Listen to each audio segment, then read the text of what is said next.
Hello students, आज हम लोग शुरू करेंगे एक बढ़िया बहुत जबरदस्त टॉपिक ट्रिग्नोमेट्री। इसके बारे में पहले मैं बता दूं थोड़ा सा, उसके बाद इंटरेस्टिंग भी लगेगा और पढ़ने का मन भी करेगा। ये जो टॉपिक ट्रिग्नोमेट्री है, ये CBSE, Bihar board, UP board, all over किसी भी स्टेट बोर्ड में आप एग्जाम दोगे। ये 11th क्लास में लास्ट पढ़ना है। 11th के बाद आप 12th में जाओगे, या आप ग्रेजुएशन करोगे, या आप मास्टर डिग्री करोगे। ट्रिग्नोमेट्री आपको दोबारा पढ़ने की जरूरत नहीं पड़ेगी। ट्रिग्नोमेट्री लास्ट 11th क्लास में ही पढ़ना है। और ये जो टॉपिक ट्रिग्नोमेट्री है, 11th क्लास का सबसे ज्यादा स्कोरिंग टॉपिक है। 80 में 12 मार्क्स का टॉपिक है। 11 to 12 मार्क्स का ये टॉपिक आता है, 11 से 12 नंबर का। लेकिन अगर आपको ट्रिग्नोमेट्री नहीं आती, इसका मतलब यह हुआ कि आप आगे मैथमेटिक्स में कुछ बढ़िया नहीं कर पाएंगे। यानी आपको 12th में भी दिक्कत होगी, आपको जब तक आप मैथ्स पढ़ते रहोगे तब तक दिक्कत होगी। कॉमर्स लाइन से रिलेटेड जो मैथ्स हैं उसमें ट्रिग्नोमेट्री नहीं आएगा। लेकिन कॉमर्स लाइन को छोड़ दो, कॉम्पिटिटिव कोई भी एग्जाम दोगे, आप 12th का एग्जाम दोगे, आप ग्रेजुएशन का एग्जाम दोगे, बगैर ट्रिग्नोमेट्री के आप एक कदम नहीं बढ़ सकते। तो देखिए, इस टॉपिक को बहुत ध्यान से सीखना पड़ेगा। ये 11th क्लास में लास्ट है, इसके बाद दोबारा नहीं पढ़ना है। लेकिन ये इतनी सारी अच्छी अच्छी चीजें सिखा के जाएगा जिसका आपने परिकल्पना, मतलब आपने उम्मीद भी नहीं किया होगा कि क्या ऐसा भी कुछ होता है। 10th में जब आपने ट्रिग्नोमेट्री पढ़ा था, क्या पढ़ा था आपने? कुछ नहीं पढ़ा था 10th में। आपने एक टेबल याद कर लिया था, 0, 30 डिग्री, 45 डिग्री, 60 डिग्री और 90 डिग्री, और sine cos tan cot, sine cos tan cot sec cosec सबके वैल्यूज आपने याद कर लिए थे। हो गया। उसके बाद आपने 3 फॉर्मूले पढ़े थे।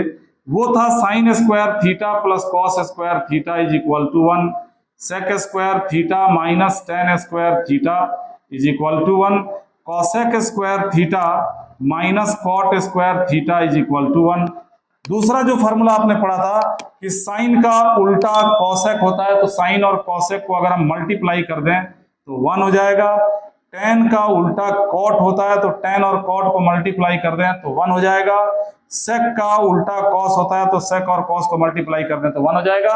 और तीसरा जो फॉर्मूला आपने 10th में पढ़ा था कि टेन थीटा जो होता है साइन अपॉन कॉस होता है, और कॉट थीटा जो होता है ये कॉस अपॉन साइन होता है। ठीक है, आपने जो 10th में पढ़ा था, ऐसा मैं ये नहीं कह रहा कि 10th क्लास में जो पढ़ा उसको आप भूल जाओ, उसको छोड़ दो, नहीं। ये तो आपके ट्रिग्नोमेट्री का बेस है, इसे तो आपको याद रखना पड़ेगा। आपको टेबल भी याद रखना पड़ेगा। याद होगा आपको कि जो sine cos tan cot sec cosec होते हैं, इनके वैल्यूज जो होते हैं P/H, B/H, P/B, इनको याद करने के लिए अलग अलग टीचर्स अलग अलग तरीके का नियम कानून बताते हैं। कोई बताता है कि पंडित बद्री प्रसाद हर हर बोले, पढ़ा होगा तुम लोगों ने। कोई बोलेगा पाकिस्तान भूखा प्यासा, हिंदुस्तान हरा भरा, है बोलता है ना। कोई बोलेगा, जो हिंदी मीडियम वाले पढ़ते हैं, कोई बोलेगा लाल कक्का, लाल कक्का, जो हिंदी मीडियम वाले हैं, लाल कक्का, कक्का।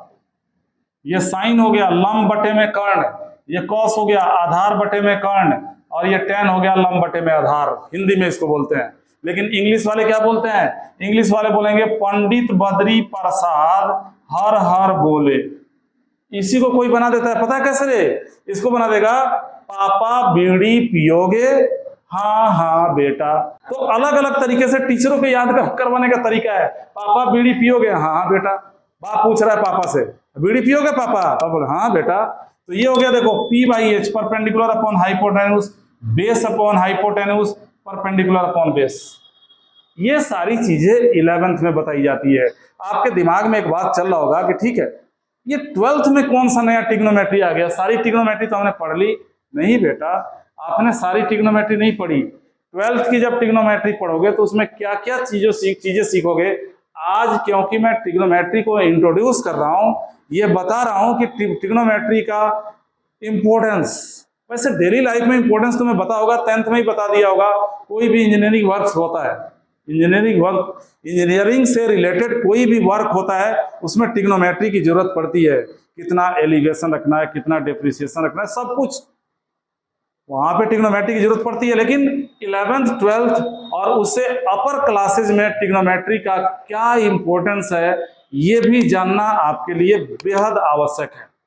तो आपने 10th क्लास में सीखा, याद किया था, रट लिया था 0 से 90 तक में sign, cos, tan, cot, sec, cosec, इनके वैल्यूज क्या क्या होते हैं।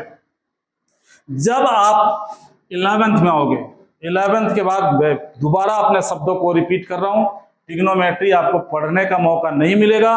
मगर बगैर ट्रिग्नोमेट्री के जब तक आप मैथ्स पढ़ते रहोगे काम नहीं चलेगा, बिना ट्रिग्नोमेट्री के काम नहीं चलेगा। 11th में क्या सीखोगे, ये देखो 11th में सीखोगे जो हमारे ट्रिग्नोमेट्रिक रेशियोज होते हैं। देखो टी रेशियोज, ट्रिग्नोमेट्रिक रेशियोज क्यों बोलते हैं टी रेशियोज, इनको क्यों बोलते हैं टी रेशियोज, ये सब कुछ जानो। टी रेशियोज इसलिए बोलते हैं क्योंकि ये राइट ट्रायंगल के साइड का रेशियो बताते हैं। राइट ट्रायंगल जो होता है जिसमें एक 90 का एंगल होता है, उसके जो सामने जो साइड होता है उसको हम हाइपोटेन्यूस बोलते हैं, और दोनों लेग्स में से कोई भी परपेंडिकुलर और बेस हो सकता है। किस पे डिपेंड करता है ये, इट्स डिपेंड अपॉन थीटा। जैसे हम साइन थीटा की वैल्यू अगर निकालना चाहते हैं तो थीटा कौन सा है, अगर ये थीटा होगा तो इसके सामने ये परपेंडिकुलर होगा, मगर ये अगर थीटा हो गया तो इसके सामने ये परपेंडिकुलर होगा। जो यहाँ पे एंगल होगा उनके सामने के लेंथ को, सामने के लेग को परपेंडिकुलर बोलते हैं, और जो थर्ड लेग बच जाएगा उसको हम बेस बोलते हैं। तो अगर ये थीटा हो गया तो ये परपेंडिकुलर, और ये क्या हो गया, ये बेस हो गया। अब जो यहाँ पे तुमने पढ़ा था पापा बीड़ी पियोगे, हाँ हाँ बेटा, इसके अकॉर्डिंग साइन क्या बताता है, ये साइन है, ये कॉस है, ये टेन है। साइन क्या बताता है, P अपॉन H बताता है, यानी साइन बताता है परपेंडिकुलर अपॉन हाइपोटेन्यूस। क्या है ये परपेंडिकुलर अपॉन हाइपोटेन्यूस क्या है, तो ये इस राइट ट्रायंगल के दो साइड्स परपेंडिकुलर और हाइपोटेन्यूस जो होता है इन दोनों का रेशियो बता रहा है, इसलिए इनका नाम रख दिया गया T ratios, trigonometric ratios. Introduction का मतलब ये नहीं खाली बकवास करूंगा मैं, कुछ नॉलेज की बातें भी बताऊंगा, ध्यान से सुनते रहो। अब देखो, अब ये बताओ कि P और H में बड़ा कौन होता है, P और H में H बड़ा होता है, और किसी भी फ्रैक्शन का अगर न्यूमरेटर छोटा हो और डिनोमिनेटर बड़ा हो तो ये हमेशा 1 से कम होता है। तो वेल नोन है, सबको पता है कि न्यूमरेटर कम होगा, डिनोमिनेटर ज्यादा होगा, तो ये 1 से कम होता है। यही कारण है कि जो साइन जो होता है इसकी वैल्यू हमेशा 1 से कम होती है, 1 से ज्यादा नहीं होगा। तुम कहोगे सर साइन थीटा 1 भी तो होता है, साइन 90 का वैल्यू 1 होता है। सर मैंने देखा था बुक में, मैं कहाँ मना कर रहा हूं नहीं होता है, बिल्कुल होता है।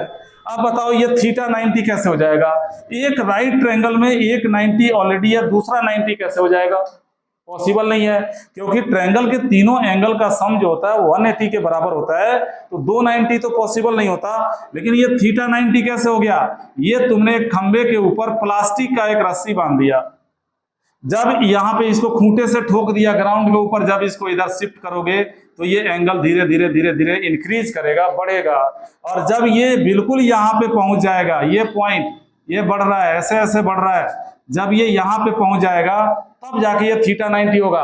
और ऐसी कंडीशन में क्या होगा, P और H दोनों बराबर हो जाएगा, और जब P और H बराबर होगा तो कट के 1 आ जाएगा, यानी साइन का वैल्यू 1 भी हो सकता है, उससे छोटा हो सकता है, 1 या उससे छोटा। 11th में क्या होता है, जितना दूर तुम आगे जाओगे उतना ही पीछे आ जाओ।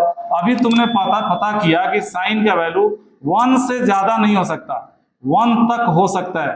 अब मैं बोलूंगा ना कि जितना तुम जमीन से ऊपर हो उतना ही जमीन के नीचे जाओ, तो 0 से 1 तक तुम ऊपर हो तो -1 तक नीचे जाओ ना, जाना पड़ेगा, क्योंकि 11th क्लास में क्या होता है, ये सारे वैल्यूज जो 10th में पॉजिटिव हुआ करती थी ये नेगेटिव भी होंगी। ये सब सीखना है, किस कंडीशन में पॉजिटिव होता है, किस कंडीशन में नेगेटिव होता है। तो अब क्या हुआ, अब तो साइन का वैल्यू -1 से 1 हो गया, तो याद करो साइन का रेंज जो होता है -1 से 1 के बीच में होता है।